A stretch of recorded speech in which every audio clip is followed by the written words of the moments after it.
Hello, good morning, and welcome to this Dawn Busters Taste Challenge. This is featuring Don Q Gold. This is a blend of rums aged 1.5 to 5 years. It's produced in Puerto Rico by Destilería Serrallés, family-owned company, established 1865, and been sold in the United States since 2006. Had been sold here earlier, but previously, but something happened and it wasn't sold here for about, I think, at least 20 years or longer. All right, so there it is, Don Q Gold. It's available. It's not everywhere, but you can possibly find it at your local store. I found this 1,750 milliliter handle bottle, glass embossed, nice bottle.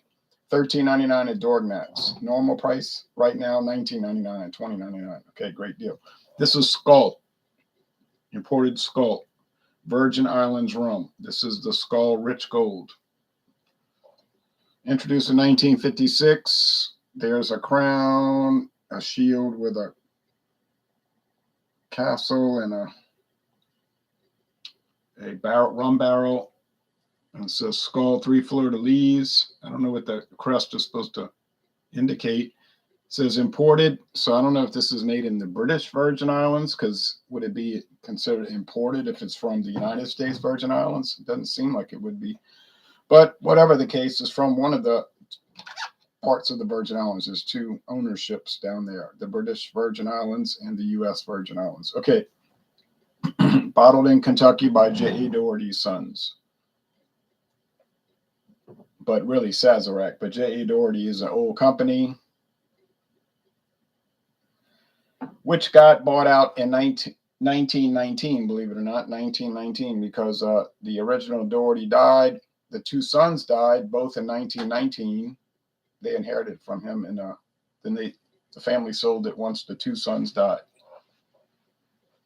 So that's that story. It is an old, real company. You can tell it's a Sazerac bottle because it's got the diamonds on the bottleneck, glass bottle. Sometimes you'll see these plastic with the diamonds.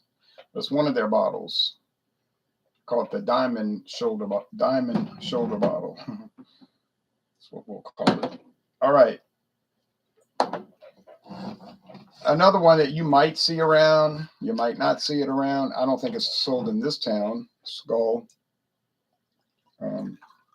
Rich Gold. I know the Skol vodka is everywhere around here now. In Louisiana, every liquor outlet, retail outlet sells Skol vodka, which I've never tried. I'm sure it's just like vodka, but it's everywhere. I've never had it.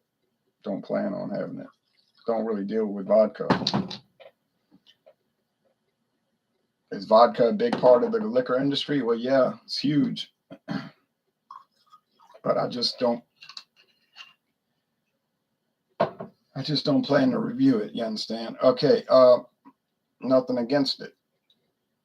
Maxwell, good morning, Ron. Peace to you. He's saying vodka, thumbs down. Yeah, I know it's popular in Russia, but I'm not a vodka guy. All right.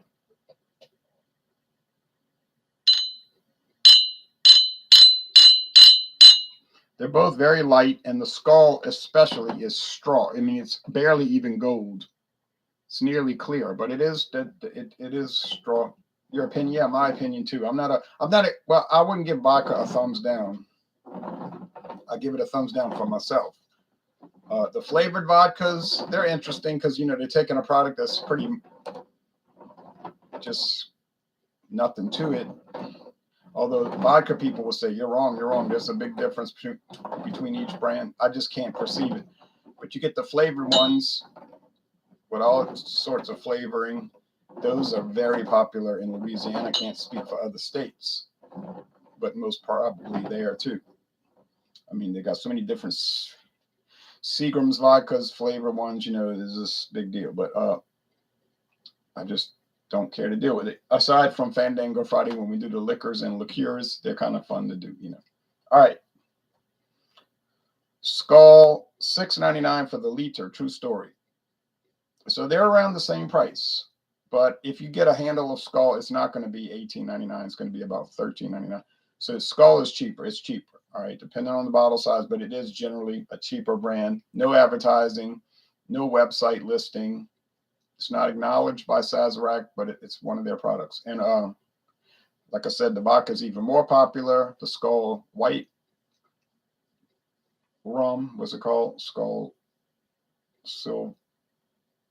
Dry White. Yeah, Skol Dry White. It's around, All right, rum. Do they make any other Skol products like gin or brandy? I really don't know because Sazerac doesn't have a comprehensive list of their products anymore. They used to on their website, but that was the old website that was cast off for whatever reason. Can't say why.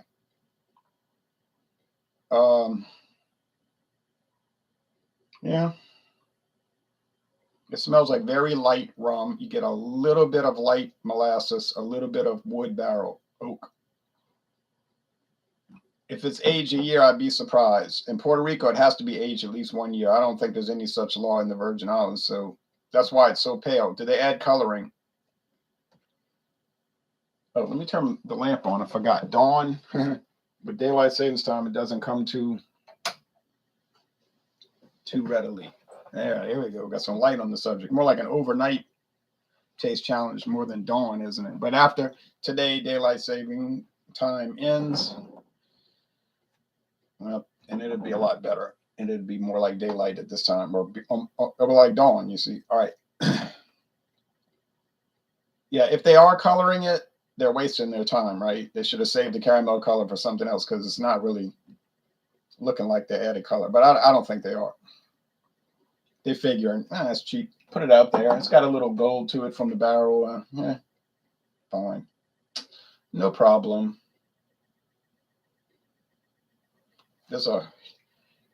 I can see just by this dim light that there's an enormous amount of suspended sediment in it. It's not really that filtered. I noticed that before with this one. There's a lot of little particulate matter. What is that floating around? I don't know, little chunks of yeast or something from the distillation process, fermentation process. Nothing here. There's no particulate matter that I can detect in this bottle. Yeah. They may not even filter it. They might figure, save a step, save money, sell it for $6.99 a liter. No one's going to care. I'm sure they don't. I know I don't.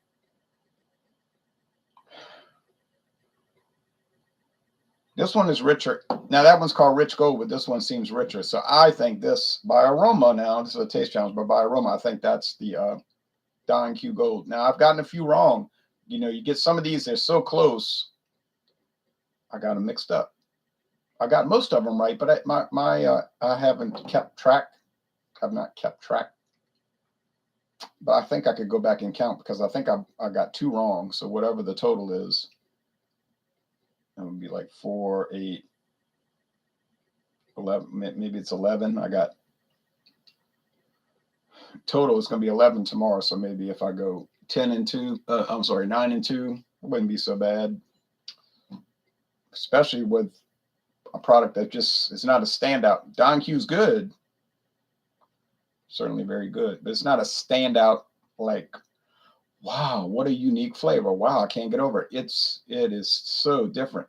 Like the Appleton Estate or the Cruzan Blackstrap or the Bacardi 8-year or the Bacardi Grand Reserve Diaz, the 10-year. Yeah, those are going to stand out. They ought to. They cost a lot more than these other ones, but the rest, they're just kind of like the same with little intricate particular differences, but not enough to make it easy. It's a minimal amount that makes it difficult.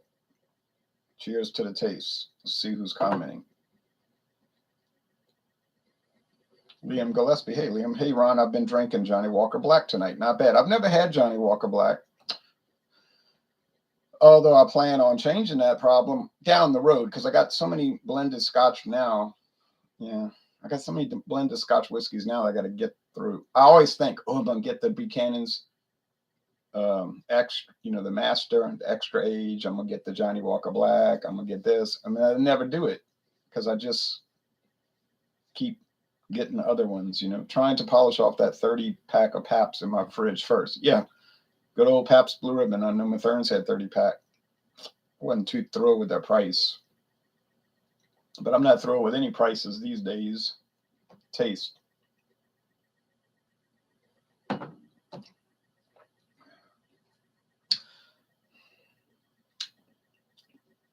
Wood.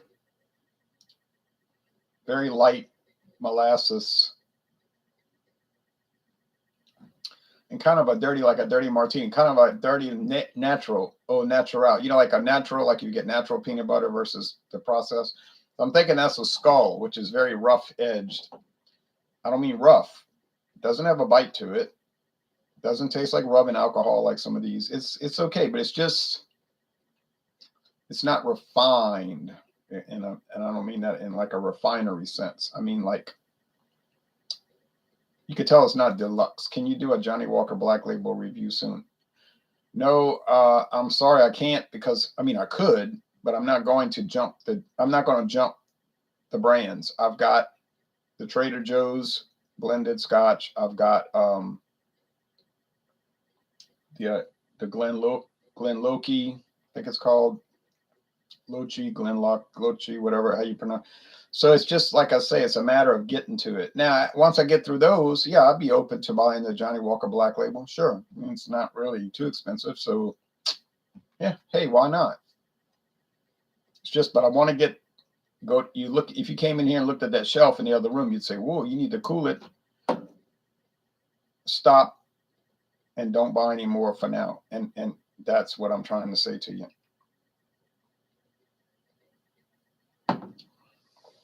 Yeah, no problem, no rush. Thank you. Yeah, this tastes a little brighter, a little sweeter, a little more sugary.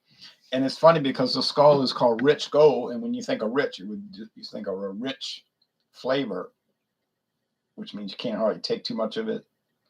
But it isn't really. This one is. So now which one tastes better?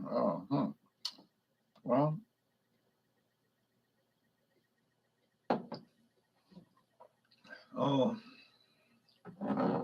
okay, nice.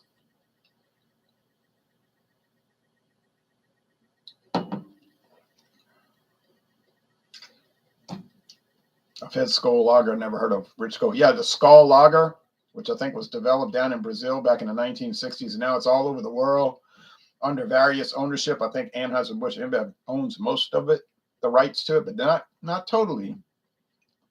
I think they share it with Heineken on, like, say, well, you control this area, you control that.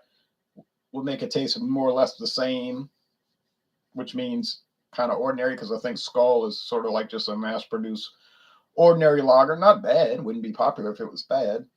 But you know what I'm saying? They just say I think Heineken runs the Brazil market under FEMSA, which is some Portuguese acronym for their beverage market.